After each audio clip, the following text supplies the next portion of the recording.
Hello, welcome to video number 3 on how to play Bob Dylan's Corrina Corrina from his freewheeling album in open D tuning with the capo on the 2nd fret. We're actually playing in E. The recording was 1 fret higher, but for reasons of clarity I want to show you this in this key so that we can see these dots when we're moving around the fretboard. Okay, building on what I did in the 2nd video, looking at rhythm and timing, let's now translate this into the chords we can use in open D tuning. Remember these E shapes and the A shapes. Okay, now if we take that E shape, we also need to be able to drop 2nd and 3rd fingers onto the 5th and 6th strings. So move them from the 4th and 5th to the 5th and 6th. In those two positions again. 3rd and 4th fret, 1st and 2nd fret. And let's just take a look at how we can use the chords now.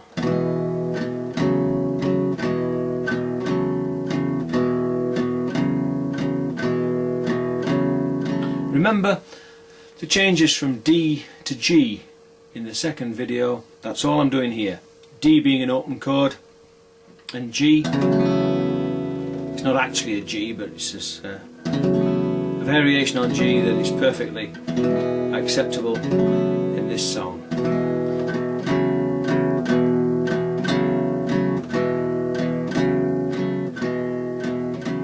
So using the same rhythm, the same timing, I'm just switching between D, an open D chord, and a G, using a standard E chord shape in its standard place. 1st and 2nd frets.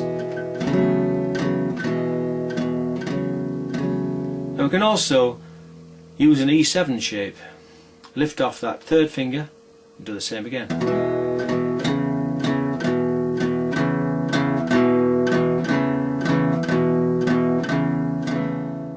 Okay.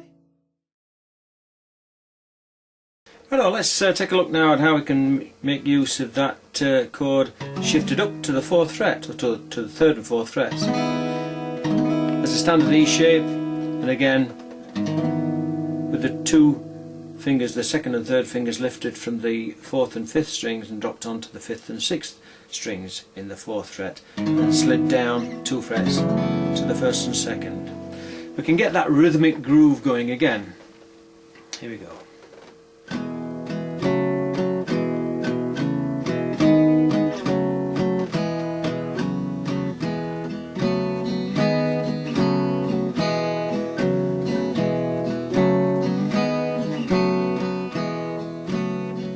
And also the 2nd version, shifting those 2nd and 3rd fingers to the 5th and 6th strings.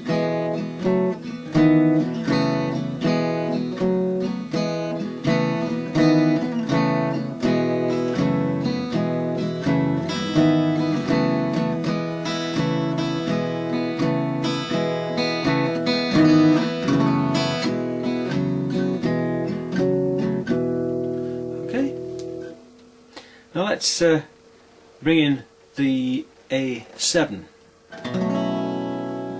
which is a D7 shape, but the D7 shape, as in standard tuning, switched from the 1st, 2nd and 3rd strings to the 2nd, 3rd and 4th strings.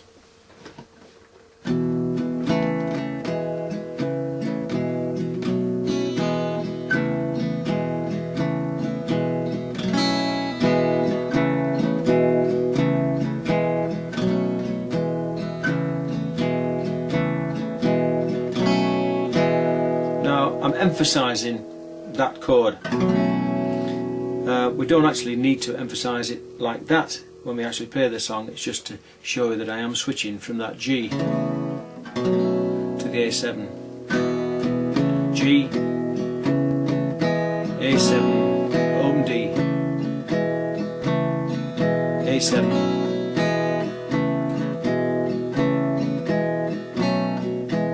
Okay. And then over to the A shapes, or the A shape at the 5th fret and the 7th fret.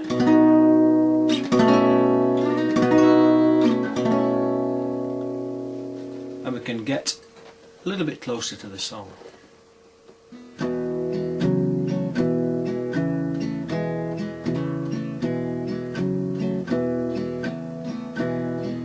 Corrina, Corrina,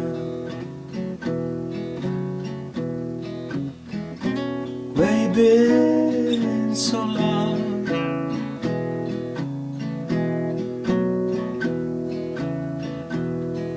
Corrina, Corrina, where you been so long? I've been worried about you, baby, please come home.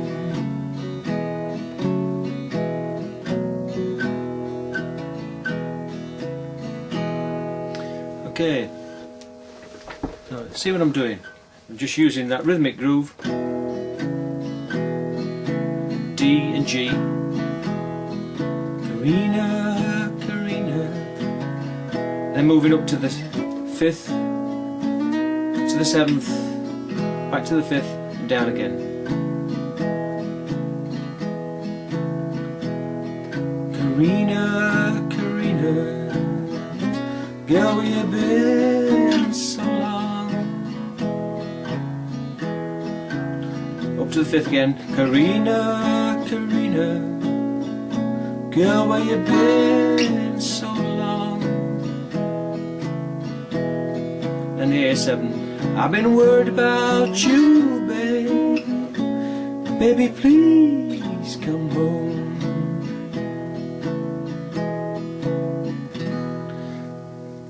So what I'm doing is just laying on that chord temporarily before sliding up to the 7th, back to the 5th, to the open chord. Alright, let's take a look now at these bass line runs and melody line runs that give this song such great style. If you listen to the original track coming out of the left channel, if you've got the headphones on the correct way, you'll hear the bass player doing something like this.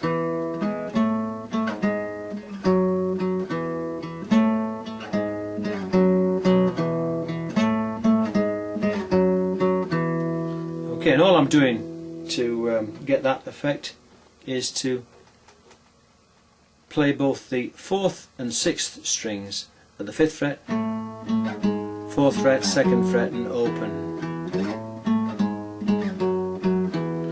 Or at the 4th fret you can leave the 6th string open.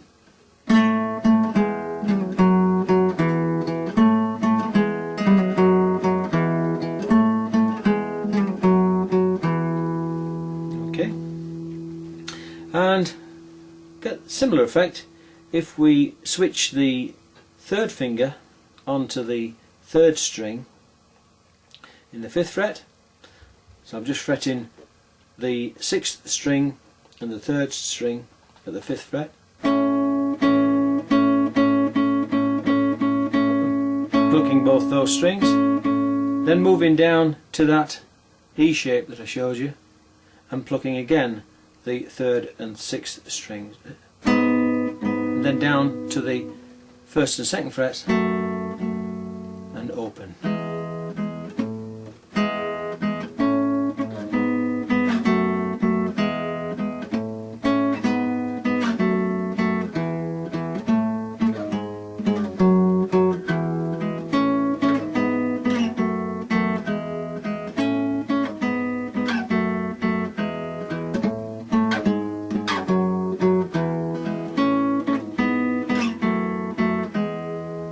Okay, now we've got to remember here that there were actually 3 instrumentalists playing on that track, plus the drummer, let's not forget.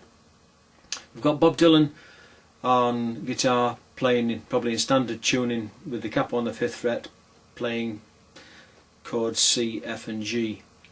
You've got a bass player, and then you've got Bruce Langhorne playing these really tasty melody lines, and that is coming out of the right channel. So if you put the headphones on, listen carefully, you can hear Bruce Langhorne's line coming predominantly in your right ear, just Dylan's guitar very faintly in the background in the left ear, and the bass line playing predominantly in your left ear. Okay, now we've only got one guitar, so we've got to try and get as close as we can to that arrangement, and make use of both melody notes and bass line notes as well. So that's the start.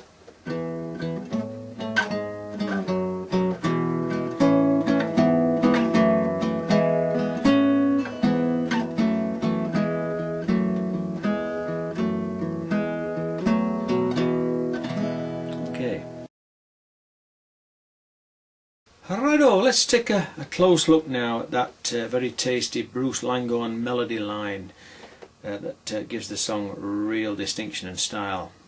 Starting just using an A sus shape in the 5th fret and plucking those two strings, the 4th and the 3rd, with the thumb and the 1st finger, plucking them together, and shifting from the 5th to 7th fret and back again.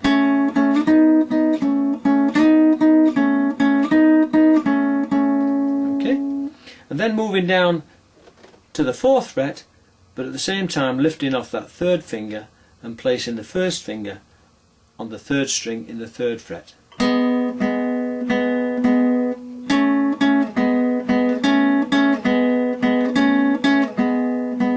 And then sliding that down to the 1st and 2nd frets and open. Okay?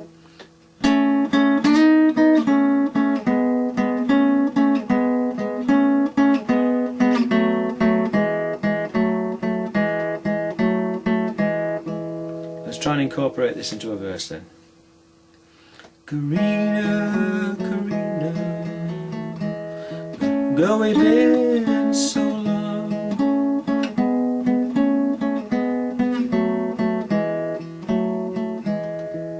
Corrina, Corrina, girl, we've been so long.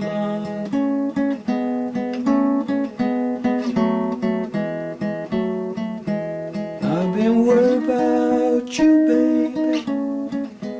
Baby, please come home.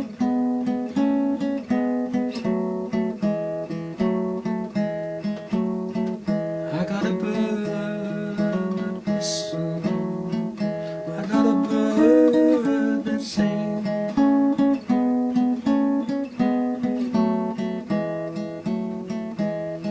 Got a bird that whistles, I got a bird that sings.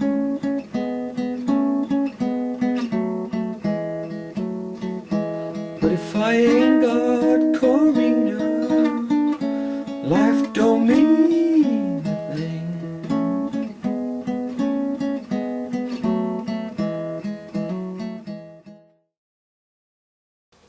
Well, that's it for video number 3. Once again, I hope it's been of good practical use to you, and in video number 4 we'll combine these bass line runs with the tasty melody Langhorne lines and get as close as we possibly can to the arrangement in that great freewheeling track. Alright, cheers for now, all the best, ta-da.